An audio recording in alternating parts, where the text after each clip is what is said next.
Bonjour et bienvenue dans cette nouvelle vidéo. Aujourd'hui, pas présentation de véhicule, mais je vais vous faire une vidéo pour répondre aux questions que l'on me pose sur le montage de mon kit de suspension à air sur le fourgon. Alors comme c'est pas facile à expliquer par mail ou en commentaire, donc j'ai décidé de vous faire une petite vidéo. Surtout, en fait, c'est pour le passage de tous les tuyaux qui vont de l'arrière du véhicule jusqu'à devant, jusqu'au manon au niveau du tableau de bord. Donc on va aller sous le véhicule, je vous montre tout ça. Le reste de la vidéo, le montage des coussins par eux-mêmes, c'est dans la vidéo, je vais vous mettre le lien par là, comme ça vous cliquerez dessus et vous serez tout sur le montage du coussin d'air, enfin des coussins d'air. Et nous, on va de suite dessous, voir où est-ce que ça passe, comment ça passe. Action. Alors concernant l'achat du kit de suspension des deux coussins pneumatiques ainsi que des canalisations et des manos, moi j'ai acheté ça sur eBay. Sur eBay, sur un vendeur qui s'appelle AHK. A-H-A-K-A. C'est un site qui est en Pologne et j'ai payé tout le kit 404,94 € TTC livré à la maison. Et maintenant, on file dessous. Ok, donc nous voici dessous. Donc ici, vous pouvez voir le coussin de suspension pneumatique gauche et là-bas, le droit. Alors moi, j'ai choisi de monter ça avec deux réseaux séparés, c'est-à-dire que le droit va jusqu'à l'avant tout seul et ainsi que le gauche. C'est pour ça qu'on va retrouver un tuyau bleu et un tuyau rouge tout le long du véhicule. Alors pourquoi j'ai choisi le côté gauche du véhicule pour fixer les canalisations d'air? Parce qu'en fait il y a déjà tous les systèmes de canalisation d'électricité qui ont donc des supports spécifiques.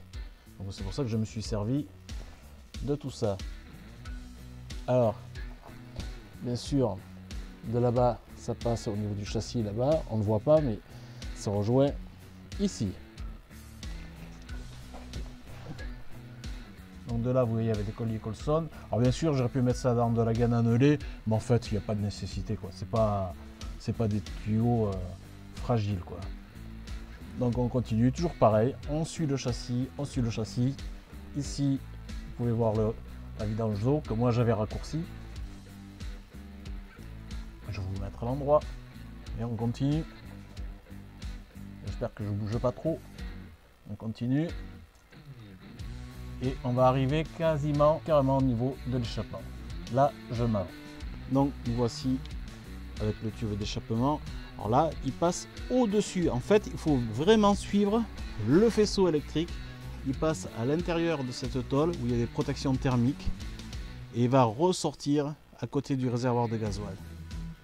Et du réservoir de gasoil, je continue et je vais aller rejoindre le bac à batterie et je vous y amène tout de suite.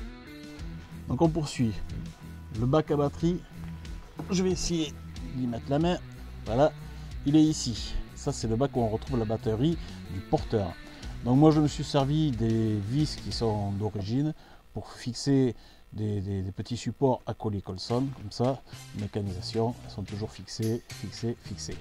Et ensuite, j'ai percé le bac à batterie pour rejoindre l'intérieur du bac à batterie. Et là, on va filer à l'intérieur. Donc pour défaire la trappe d'accès à la batterie, vous prenez une pièce de 10 centimes, d'1 €, vous défaites d'un demi-tour. Ces belles fixations en plastique. Tac, là. Et là, il suffit de retirer la trappe délicatement.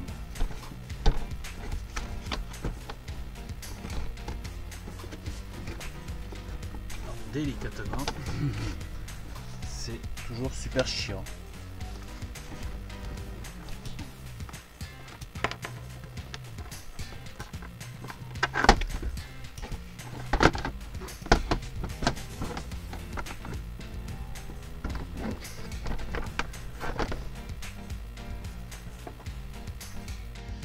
Donc nous voici donc la trappe ouverte, donc on retrouve la batterie du véhicule. Et donc en bas, donc avec le trou et le petit passe-câble que j'ai fait, voici mes deux tuyaux d'air qui remontent ici, c'est fixé ici, et ça part ici. Pourquoi? Parce qu'en fait, les tuyaux vont remonter par des passages qui sont spécifiques aussi dans le montant ici pour rejoindre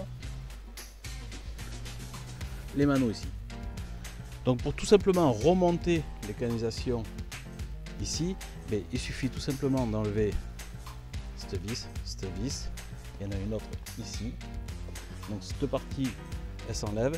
Moi j'ai sorti carrément le marchepied avec un petit tournevis plat, il faut enlever les œillets de protection là. Et ainsi que toutes les vis, il y en a le marchepied. Alors bien sûr vous pouvez mettre un compresseur électrique. Il y a des kits qui sont vendus avec des compresseurs et souvent les compresseurs se logent là derrière. Moi j'ai pas acheté le kit avec compresseur d'air parce que franchement j'ai un petit compresseur comme celui-là qui me sert pour les vélos. C'est à batterie, c'est fantastique, ce sont des compresseurs qu'on retrouve un petit peu partout. Voilà. On programme la pression qu'on veut, hop, on met en route. Ça marche super bien, pour les vélos et ça marche super bien pour les valves qui se trouvent ici. Donc moi je vous ai dit, j'ai donc mon circuit gauche et mon circuit droit. Quoi d'autre? Ah oui, lorsque vous montez cette plaque métallique qui visse avec deux vis là, il faut découper le plastique du tableau de bord qui est juste la partie arrière pour pouvoir faire passer les deux canalisations. Donc moi perso je roule aux alentours de 3 bars. Donc vous allez voir que c'est très rapide avec un petit compresseur, ça vaut 35 balles. Il y a plein de marques qui en font. Hop, on fait ça, donc je l'allume. Voilà, ici je suis en bar, je le passe à 3 bars, j'envoie.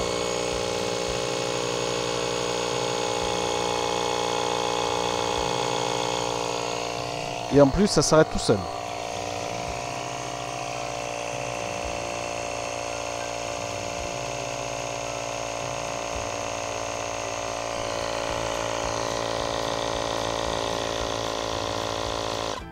Et voilà, 3 barres, côté gauche, je vous fais pareil, côté droit.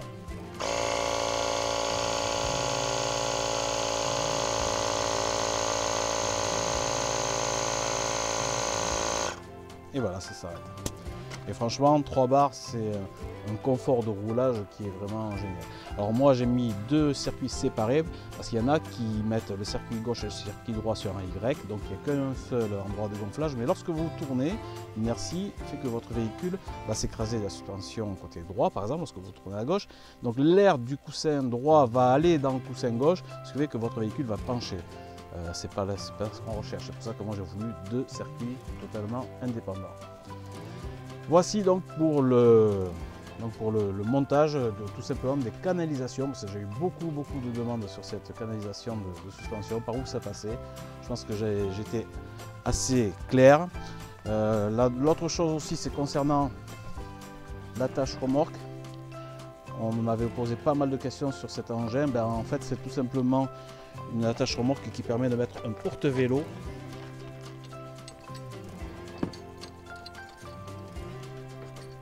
Hop, on dégoupille. Voilà.